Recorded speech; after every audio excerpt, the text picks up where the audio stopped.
yet we begin tonight with an update on two separate officer-involved shootings here in the Coastal Bend, both happening within hours of each other. The first one happening in San Patricio County in the county community of Gregory. Yeah, our Rudy Trevino picks the story up from there in tonight's top story at 6. What you're hearing is gunfire captured on video by a resident in Gregory. Police firing their weapons in response to a suspect holed up in that dark-colored green SUV in the middle of a neighborhood. He's right there!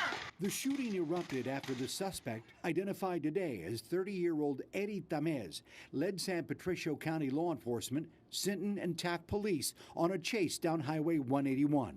It all started after a deputy sheriff witnessed Tamez involved in an altercation at his residence in a Sinton neighborhood. He called for a city unit in Sinton to come over and see what was going on, and so they noticed he had a gun in the back of his pants.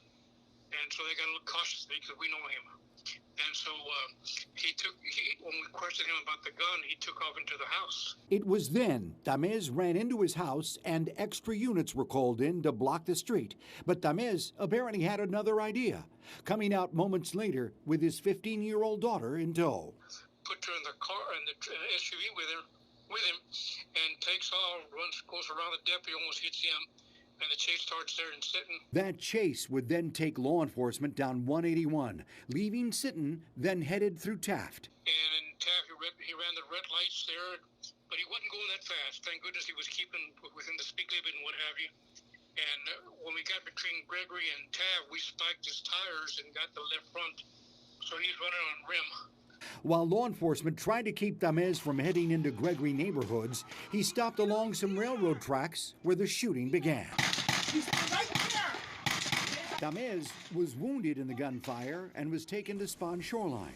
But according to Sheriff Rivera, Tamez has been uncooperative toward medical personnel. I think they're going to get ready to release him and bring him to our jail because he's not wanting to cooperate with the hospital staff. When Tamez is returned to the San Pat County Jail, he'll be facing a slew of charges, including aggravated assault with a deadly weapon against law enforcement.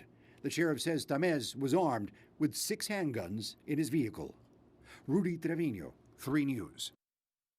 And just a few hours following that shooting, Rudy was just reporting on there. Around 9:30 last night in Aransas Pass, another shooting in which gunfire was exchanged with area law enforcement. According to Aransas Pass police, officers were called out to the Valero on Wheeler near 12th Street for reports of what they say was a suspicious man. When officers arrived on scene, they detained the man, placing him inside of the officer's patrol car. However, that man was then able to exit the police vehicle, taking out a gun, firing shots at officers. Officers then returned fire, killing the man. The Texas Rangers have assumed the criminal investigation into this incident. They will release their findings to the San Patricio County District Attorney's Office for review.